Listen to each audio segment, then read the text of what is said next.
Hello everyone, today I'm going to show you my latest gaming PC build that I have done on January 2026.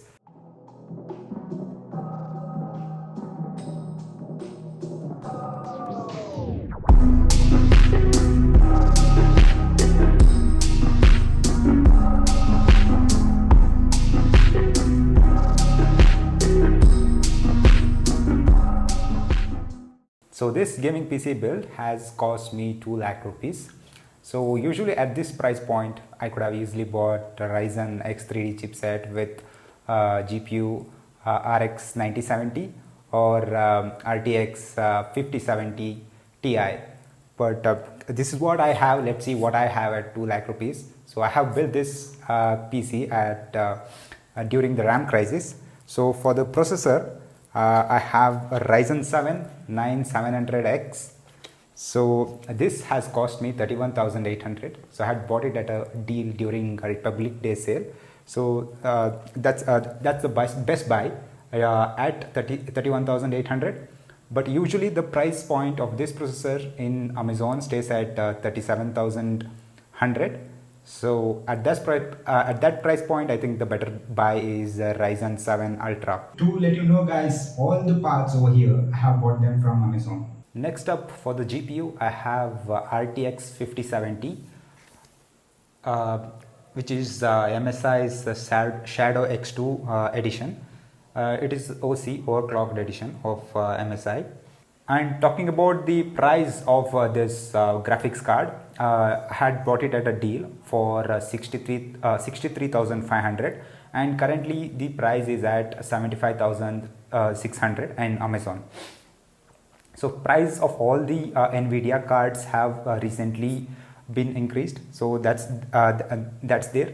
Otherwise, I could have also, at the point of time I bought it, it was priced at 67,000. For anyone who is planning to buy this graphics card, I have a warning for them.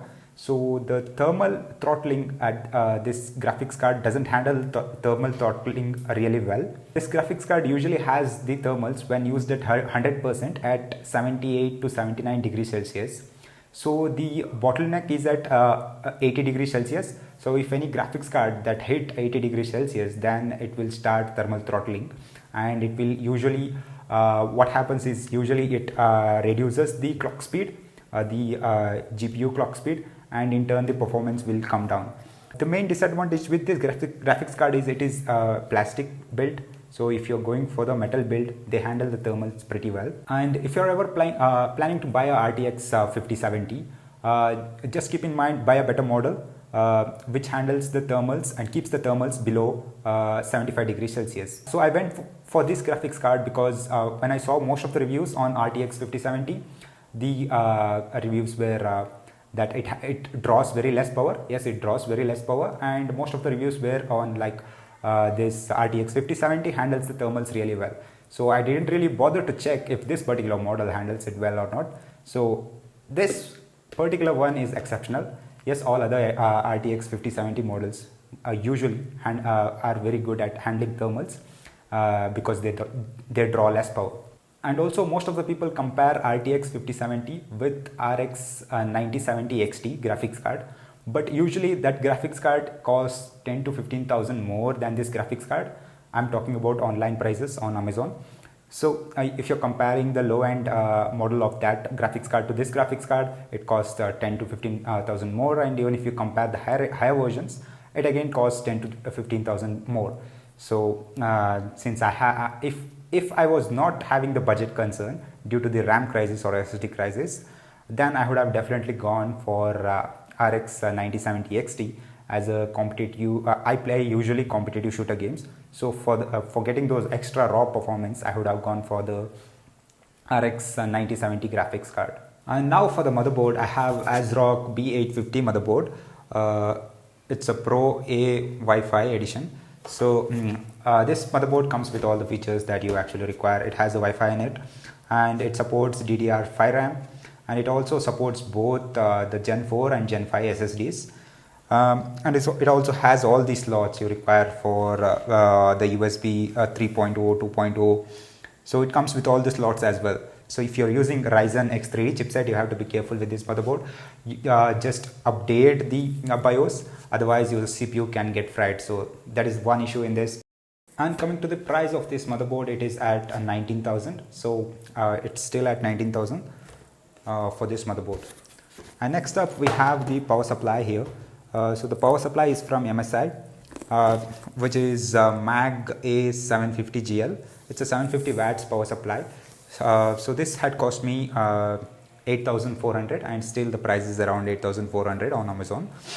So 750 watts is more than sufficient for handling both the CPU and GPU I'm having. So both these CPU and GPU are not so power intensive. So 750 watt is more than sufficient for these two GPUs and CPU. And coming to this particular power supply from MSI, it has PCIe 5.1 slot, so that you can connect your RTX graphics cards directly into the power supply with just one cable, and you don't have to handle those splitters in case of this power supply. That's the one feature this power supply is having. Next up, for the CPU cooling, I have the liquid cooler from Cooler Master. This is Cooler Master's ML360L liquid cooler.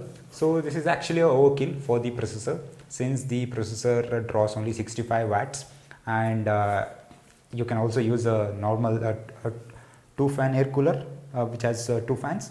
But just for the future proofing, and also I played more competitive games, so these games are more CPU intensive. So if the CPU is more cool, nothing so bad. So I just went with this Cooler Master's liquid cooler to be future proof, and I want my CPUs to be as cool as possible. So this is my choice. Coming up, we have two big boys here, SSDs and RAMs. And for the RAM, I have Team Group's T-Create 32GB DDR5 RAM. So this is 600 megahertz RAM with CL30, and it also supports Intel XMP and AMD Expo. So this is very hard to get now.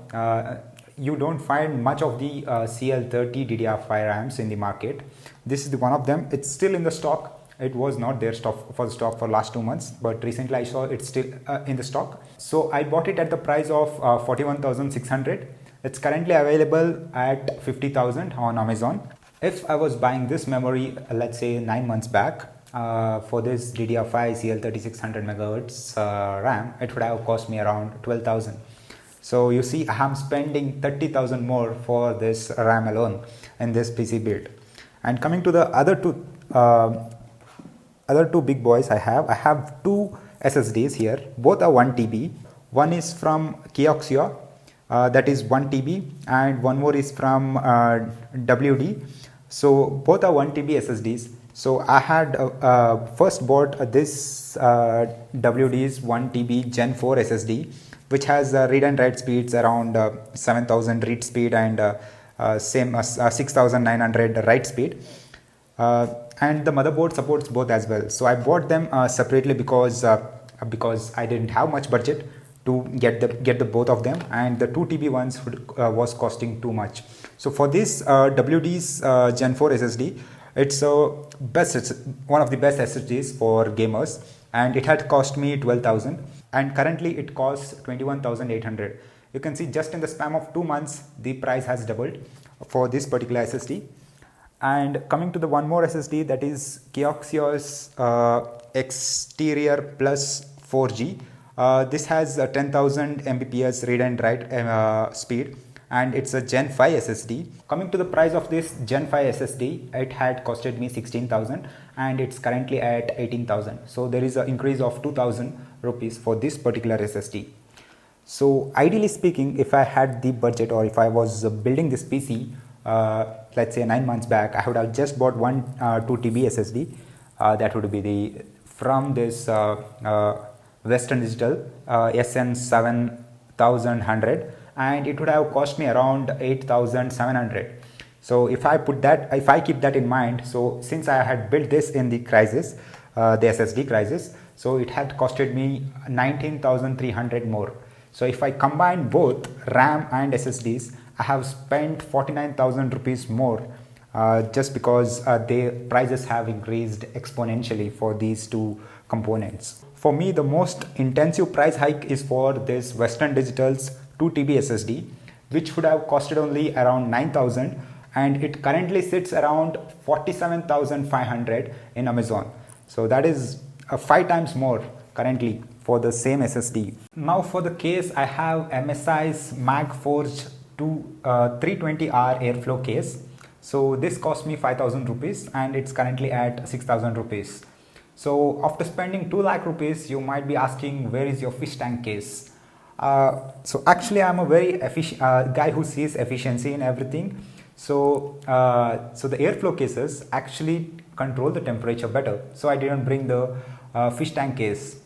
Just kidding, I didn't have much money after spending all my money on SSDs and RAM. I didn't have much money to spend more on cases. So I just went with the airflow case.